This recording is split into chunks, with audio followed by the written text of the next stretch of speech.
Pemimpin yang adil, Utsman bin Affan dan kekhalifahan. Utsman bin Affan adalah salah satu sahabat Nabi Muhammad yang menjadi khalifah ketiga setelah Abu Bakar dan Umar bin Khattab. Ia memerintah selama 12 tahun, dari tahun 644 hingga 656 Masehi, dan dikenal sebagai pemimpin yang adil, dermawan, dan berjasa dalam membukukan Al-Quran. Bagaimana kisah hidup dan kepemimpinan Utsman bin Affan? Mari kita simak bersama. Sejarah masuk Islam Utsman bin Affan. Utsman bin Affan lahir pada tahun 574 Masehi di Taif, dari keluarga Bani Umayyah, salah satu suku Quraisy yang terkemuka di Makkah. Ayahnya bernama Affan bin Abi al-As, seorang pedagang kaya yang meninggal saat Utsman masih muda.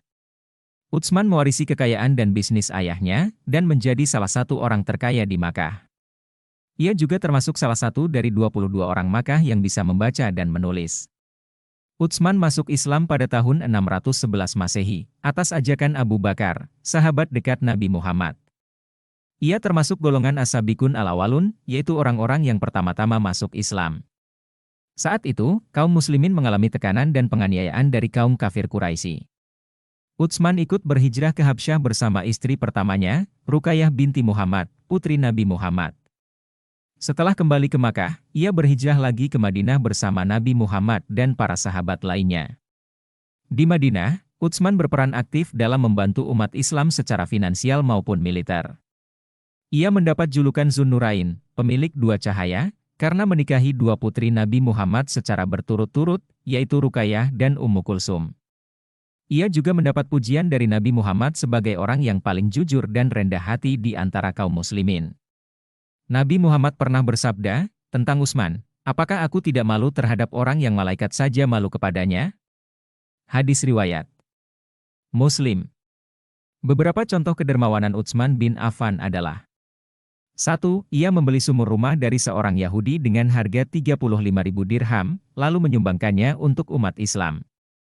2. Ia mendermakan 950 ekor unta dan 70 ekor kuda untuk perang Tabuk, ditambah 1.000 dirham sumbangan pribadi. 3. Ia membeli tanah di Madinah untuk memperluas Masjid Nabawi. 4. Ia membeli sejumlah besar mushaf Al-Quran dari Hafsah binti Umar, istri Nabi Muhammad, untuk disebarkan ke seluruh wilayah Islam. Kepemimpinan Utsman bin Affan.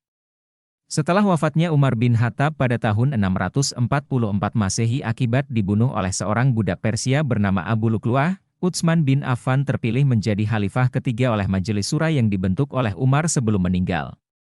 Utsman menghadapi tantangan besar dalam memimpin umat Islam yang semakin berkembang dan beragam.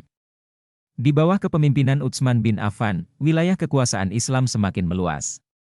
Beberapa daerah yang ditaklukkan adalah: 1. Fars, sekarang Iran, pada tahun 650 Masehi. 2. Khurasan, sekarang Afghanistan, pada tahun 651 Masehi. 3. Armenia pada tahun 640 Masehi. 4. Afrika Utara hingga Tripoli pada tahun 647 Masehi. 5. Siprus pada tahun 649 Masehi. Utsman bin Affan juga berjasa dalam menyatukan umat Islam dalam hal bacaan Al-Quran. Ia memerintahkan untuk membuat salinan resmi Al-Quran dari mushaf yang disimpan oleh Hafsah binti Umar, dan mengirimkannya ke berbagai daerah. Ia juga memerintahkan untuk membakar mushaf-mushaf yang tidak sesuai dengan mushaf resmi tersebut, untuk mencegah perbedaan dan perselisihan. Namun, di akhir masa kekuasaannya, Utsman bin Affan menghadapi pemberontakan dari sekelompok orang yang tidak puas dengan kebijakan-kebijakannya. Mereka menuduh Utsman bin Affan melakukan nepotisme, yaitu mengangkat kerabat-kerabatnya dari Bani Umayyah sebagai gubernur di beberapa daerah. Mereka juga menuduh Utsman bin Affan menyimpang dari sunnah Nabi Muhammad dan mengubah syariat Islam. Pemberontak-pemberontak ini mengepung rumah Utsman bin Affan di Madinah, dan menuntutnya untuk turun dari jabatan khalifah. Utsman bin Affan menolak untuk melakukannya, dan bersikeras bahwa ia tidak bersalah.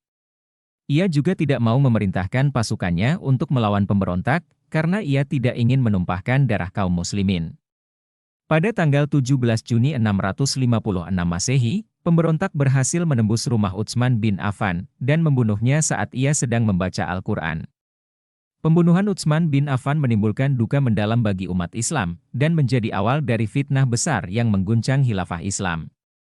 Terakhir, Utsman bin Affan adalah sahabat Nabi Muhammad yang menjadi khalifah ketiga setelah Abu Bakar dan Umar bin Khattab. Ia dikenal sebagai pemimpin yang adil, dermawan, dan berjasa dalam membukukan Al-Quran. Ia juga berhasil memperluas wilayah kekuasaan Islam ke berbagai daerah. Namun, ia juga menghadapi pemberontakan dari sekelompok orang yang tidak puas dengan kebijakan-kebijakannya. Ia meninggal syahid di tangan pemberontak saat ia sedang membaca Al-Quran.